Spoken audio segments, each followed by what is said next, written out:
Thank you, everybody, for joining us. I have three wonderfully nervous but happy to be here speakers waiting to present to you, but I just want to say a few things before we do that. My name is Hanson Hosein. I'm the director of the Communication Leadership Program. Thanks for that, Woo. I appreciate that.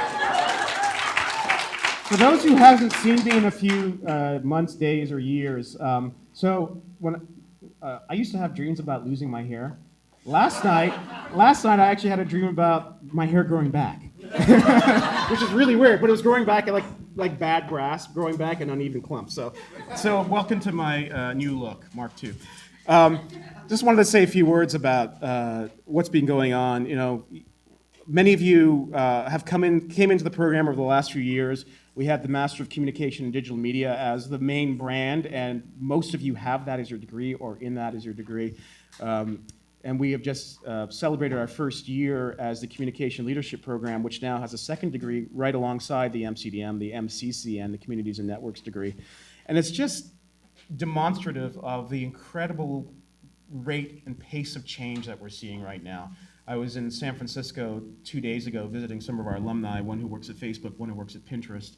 And as you know, San Francisco is the epicenter of much of the stuff that we look at in our program. And it's crazy how much faster things have gotten.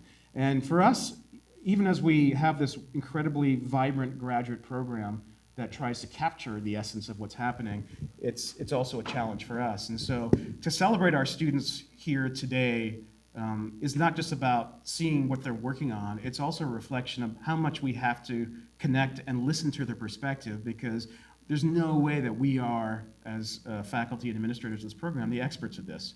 And so we have always celebrated what they bring to the table, but more so today because of what's happening.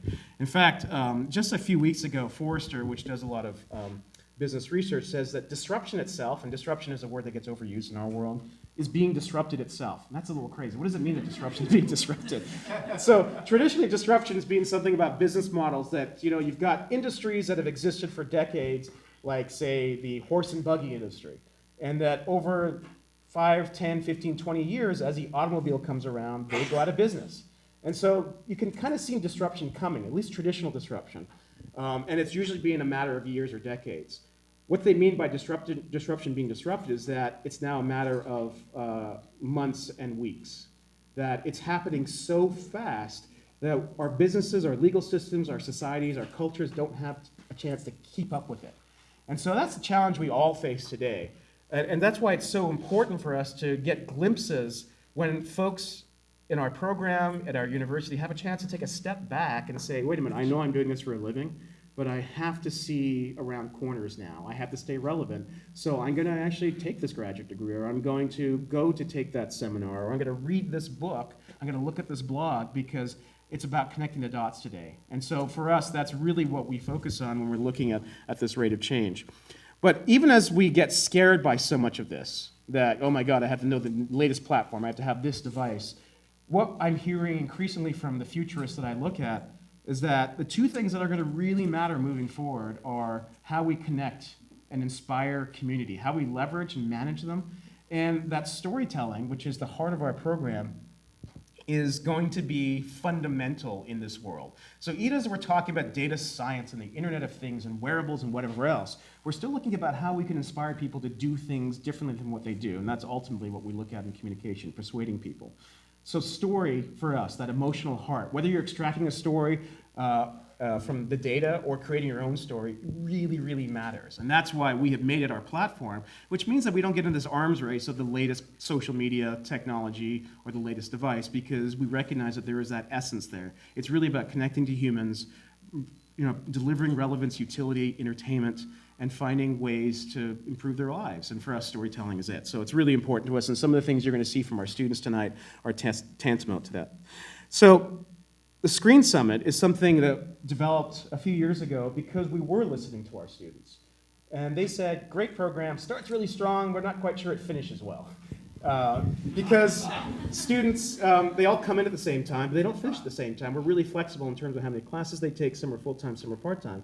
So can we have a strong finish? And so we came up with the idea of the Screen Summit. This is the fourth one.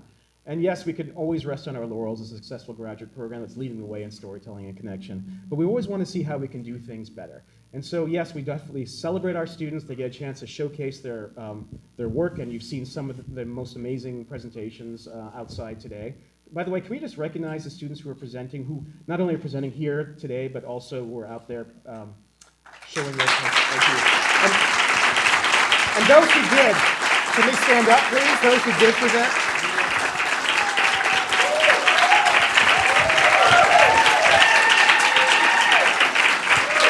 Thank you, guys.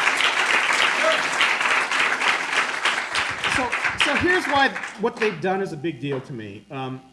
They've put a lot of time and money into getting a graduate degree, and they sat through classes, sometimes in the evenings for 4 hours, sometimes having to be stuck with me for 8 hours on a Saturday.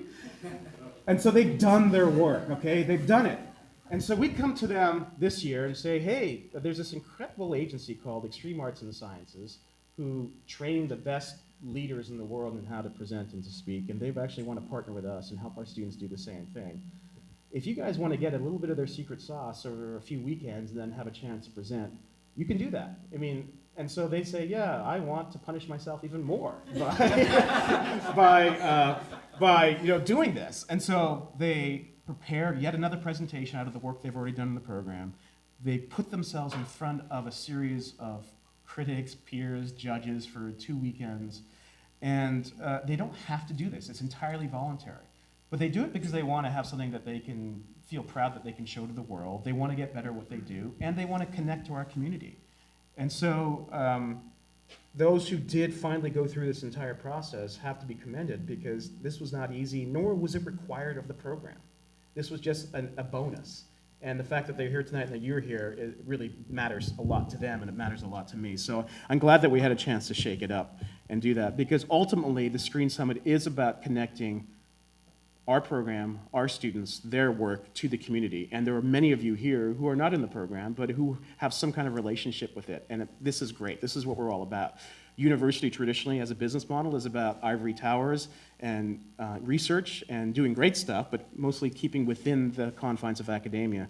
That has never been the ethos of our program. It's always been, can we connect what we do to the rest of the world, and that it's relevant to the rest of the world and it's relevant to our students, and that we're accountable, and that we're always growing this thing because it is moving so fast. So you are all part of that, and thank you for being part of our community.